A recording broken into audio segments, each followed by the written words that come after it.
Guess what, guys? It's time for another experimental vlog!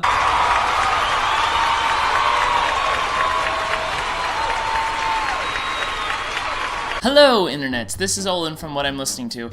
As you can probably already see, my background is slightly different than my normal one, and that's because I am currently visiting my parents' house. Since I'm here for an extended period of time, I figured I'd take this opportunity to record one of my personal favorite vlogs. This is going to be the 5th experimental vlog. I love doing these. I save up all the experimental albums I pick up just so I can film these. Super looking forward to doing this. Got some great selections, so let's get started. The first experimental album I have here is a Barn Owl record. I talked about these guys in the 3rd experimental vlog, I believe. For those of you who don't know this band, picture an ambient band with doom metal influence. It's soft, it's beautiful, and yet there's something menacing about it. They've been around for a couple of years, starting out by releasing albums on CDR, and then eventually they signed on to Thrill Jockey, and they put out this one as well as Lost in a Glare, and I believe one other one. But overall, their music is fantastic. It's a very unique take on ambient music. I'm excited to own this one. I'll probably have to get more of their material as I find it, but until then I'll be enjoying this one.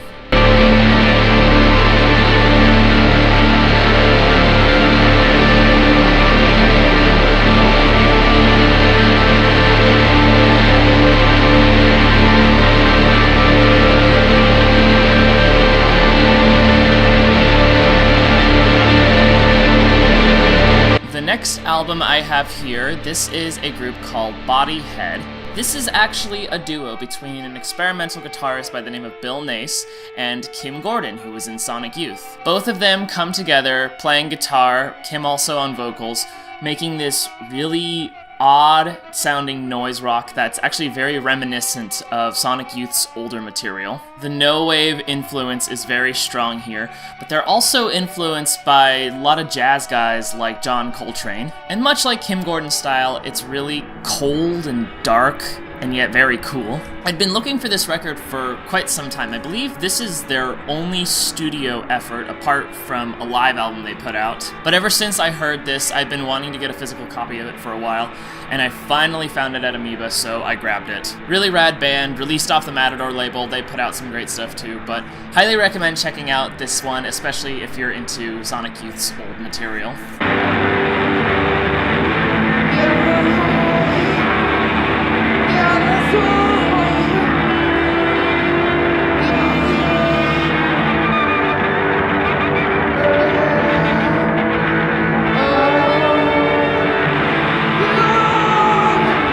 The next album I have here, this is Johan Johansson's Fordlandia. I got this album for a couple of different reasons. One, because I love Johan's compositions, they are absolutely gorgeous. And two, Johan just passed away recently, and I wanted to get something to honor him. It is incredibly tragic that we lost him. His music is just so gorgeous. He's released numerous solo albums, he's released a bunch of film compositions. His style is unlike anything I'd ever heard. It's very minimal in comparison to a lot of classical compositions, and yet they are able to emit so much emotions. At this point, I don't even think that they've come out and said why he died, but he died at the young age of 48. He will be missed so much. Rest in peace, Johan. This one goes out to you.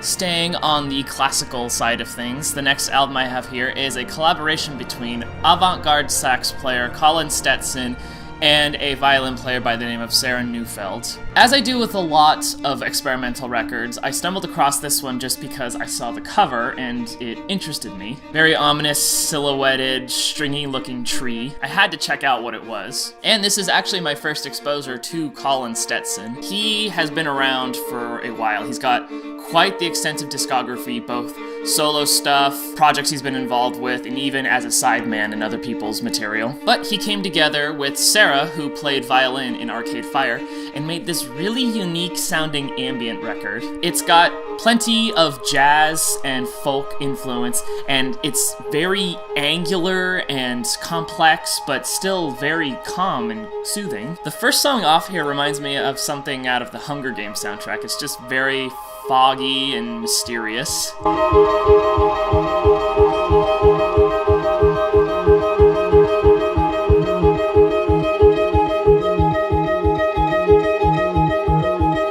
So I've been listening to this record for a while, and I stumbled across the physical copy of it at Amoeba and decided I'm gonna buy this because I've enjoyed it and I really want to own it. So here I have it. Really, really cool record. Also released off Constellation. They've put out some fantastic post-rock albums. Totally worth checking out, especially if you're a fan of Colin Stetson.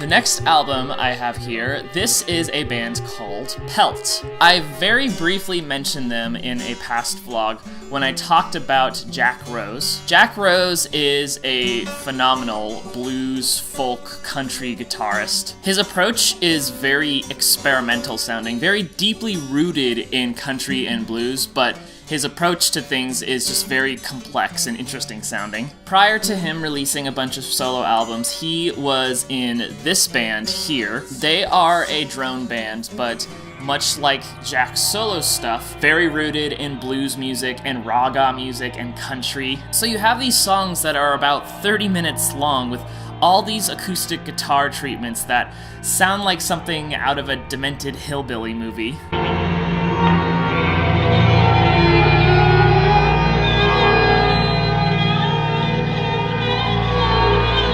But I love drone music, and I love searching out for unique sounding drone music, so this one was really, really fun to listen to. This one's released off VHF. They're another fantastic label. They've started reissuing Flying Saucer Attack stuff, as well as putting out a bunch of other really cool experimental stuff. Definitely worth checking out, particularly if you are a fan of drone music. This particular album is really good.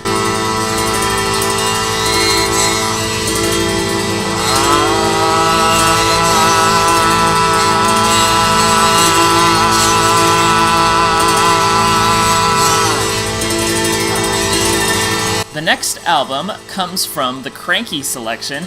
This is a band called LaBradford. I've talked about Cranky numerous times. They are probably my favorite record label because they put out such incredible sounding experimental and ambient albums. But this band is particularly important for Cranky's history just because the first album Cranky ever put out was LaBradford's debut album. I want to say I actually talked about their first album in an Amoeba and Chill long ass time ago. And that's part of the reason why I got this album, because I actually really enjoyed that LaBradford album, and I knew that this one was pretty well known in their catalog, and since I stumbled across it, I decided to give it a listen. On the surface level, the band does post-rock music, but they also incorporate some interesting elements. Drone music, ambient music, some classical stuff. They're not your typical post-rock band like Mogwai or Godspeed You Black Emperor. Much more guitar-oriented than I remember in their first record, but still really, really good. And of course, the cover, really cool, super spooky and creepy looking. Definitely look into this band, especially if you're a fan of Cranky and you have not listened to anything by them.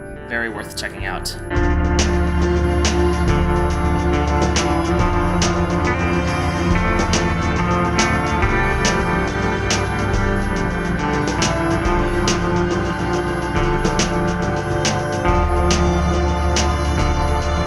On the topic of Cranky and LaBradford, I have here a one-off album, a collaboration between one of the members from Stars of the Lid and LaBradford. This album displays the best from both bands. It's got Stars of the Lid's drone and neoclassical sound, while it's got LaBradford's ominous, creepy-sounding guitars and pretty vocals. I didn't think I would ever find a physical copy of this, not unless I went online and bought it from Cranky's website, but here we are. This is it right here. Found it at Amoeba and decided to add it to the collection just because I love both those bands, particularly Stars of the Lid. Sadly, this is the only album they ever put out, and I think it's only like 6 songs long. I think if you're a fan of either band, you should absolutely look into this album. It's really, really cool. Pretty short listen, but still an amazing experience nonetheless.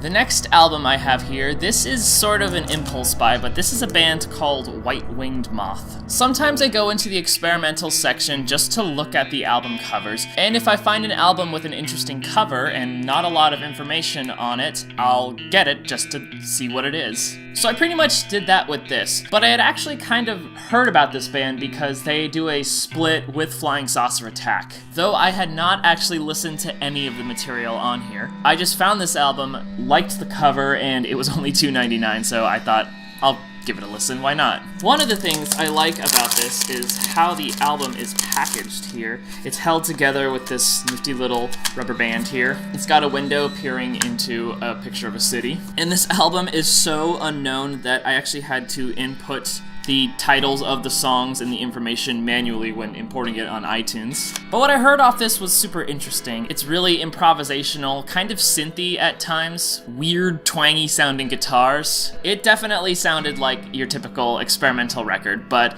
I love it, and I think it's totally worth checking out. I don't even know if you can find it on iTunes or any digital service. You might have to just YouTube it. But nonetheless, give them a listen. Super interesting band, and the title of the band is really cool.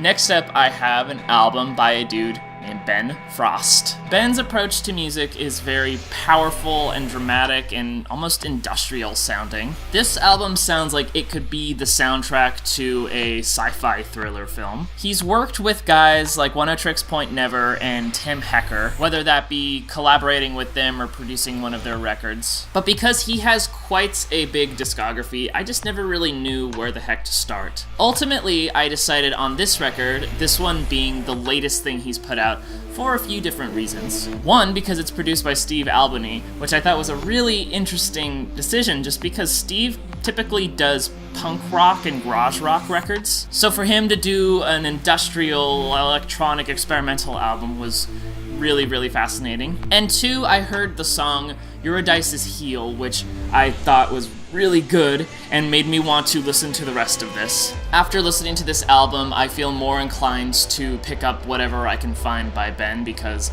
I really enjoyed this record and I want to hear more.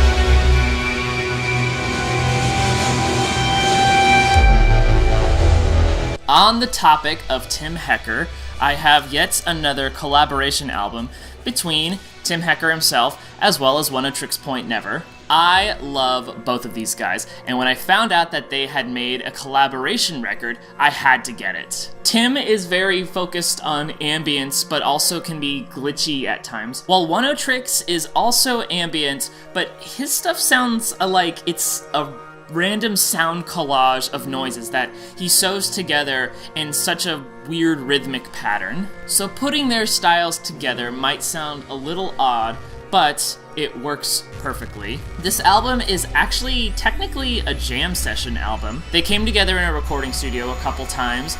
They jammed together, recorded their jam sessions, and then they edited the recordings to make 12 songs and ultimately put them out on this album. The final product is awesome. If you're a fan of either of these guys, highly recommend looking into this album. It's beautifully made, it's a fun experience, and it really shows the best in both guys here.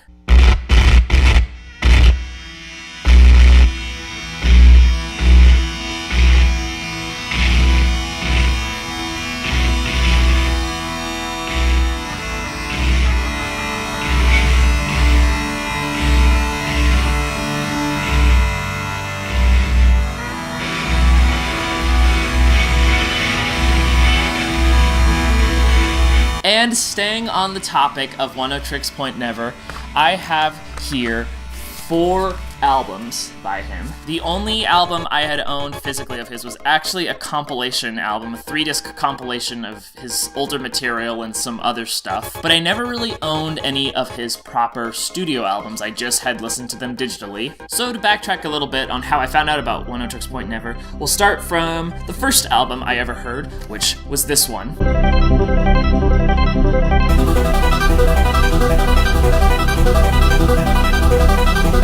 I found this album and was puzzled by the cover, had no idea what the hell was going on, nor did I know what this would sound like. All I had was the title of the album, the artist, and the names of the songs on the back. So I went home and I looked it up. I liked what I heard, but the album didn't stick with me. I just chalked it up to yet another electronic ambience album. But doing a little research on Oneohtrix's discography, I then stumbled across this one.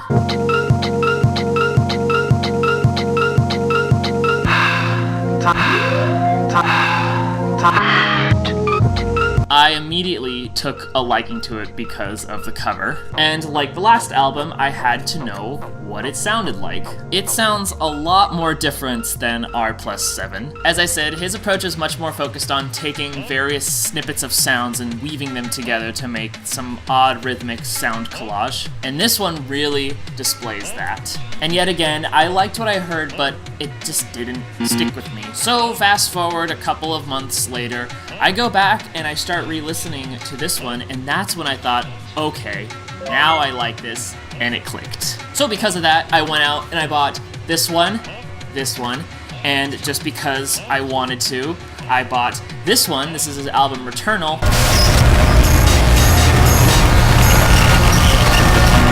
And I bought his latest album, Garden of Delete.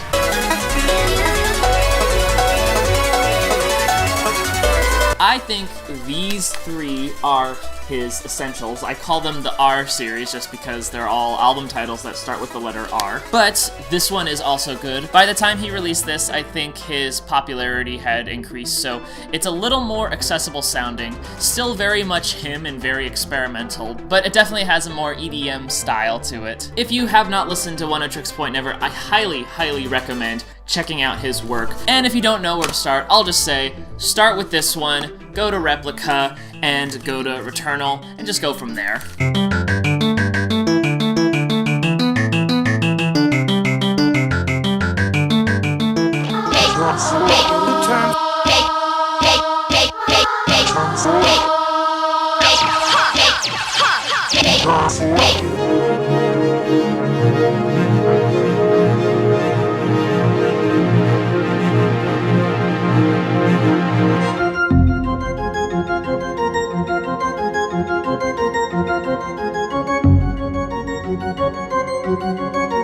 The next album I have here, this is a band called Naked City. These guys are actually pretty famous, especially in the New York avant-garde scene. It consists of a bunch of great musicians: Fred Firth on guitar, John Zorn on saxophone, and a guy by the name of Yamatsuka Ai on vocals. John Zorn is a pretty renowned figure in the experimental world. He's done so much albums, anything from solo albums, working with other people, movie scores. He's done a lot of shit. For this particular project, he got these guys together because he wanted to experiment with the rock formula. So you have a mixture of different sounds. You have punk influence,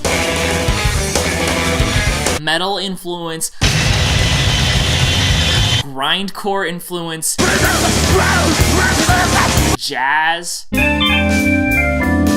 All these genres that don't seem like they would go well together, and yet somehow they pull it off perfectly on here. This particular album is 40 songs and only 29 minutes long. They do these things in their albums where they have longer songs that are traditionally more jazz-oriented, and then they'll have a bunch of songs that can range from being 10 seconds long to 30 seconds long of just explosive energy and craziness and odd-sounding noises. It's the reason why I like this band so much. And when I found out that Yamutsuka Ai was involved in this band, that's what made me go out and get one of their records. Ai is a vocalist in a band called Boredoms, which I love to death. They're a fantastic psychedelic experimental band. So to see him being involved in a project like this, I thought was really awesome. His vocal contributions are literally just guttural screams. No lyrics whatsoever,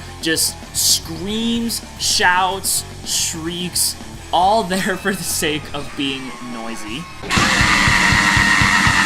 This is not something that I would show everybody. This is not easy stuff to listen to. But if you have an open mind towards music, I highly recommend checking this out. It is quite an experience to listen to. It really opens up some doors for music and makes you rethink rock formulas and approach to making rock music. It's insanity, and I love it.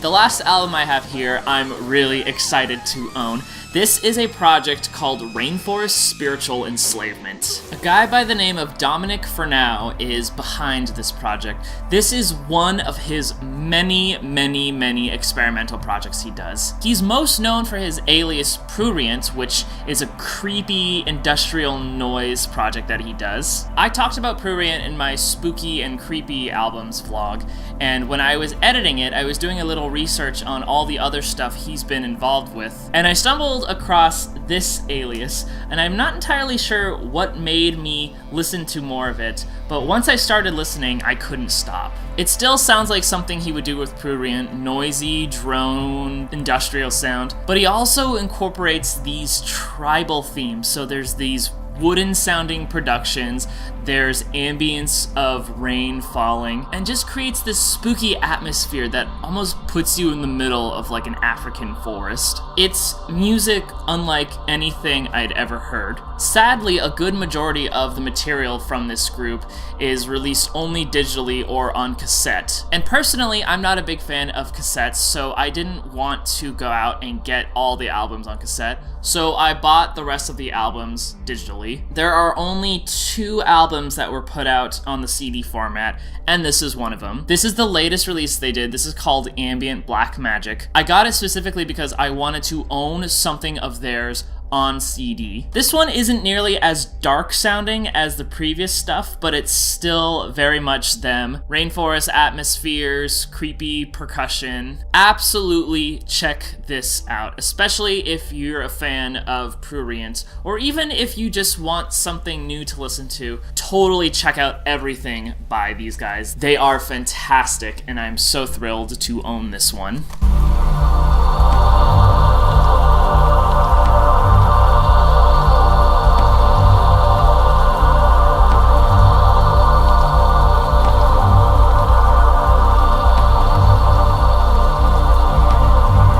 Alrighty then, internet, that does it for me. Hey, if you have any experimental songs, bands, or albums you want me to check out, leave a comment down below, and if I like it, maybe I'll include it in the next experimental vlog. But until then, this is Olin from What I'm Listening To, signing out. Goodbye.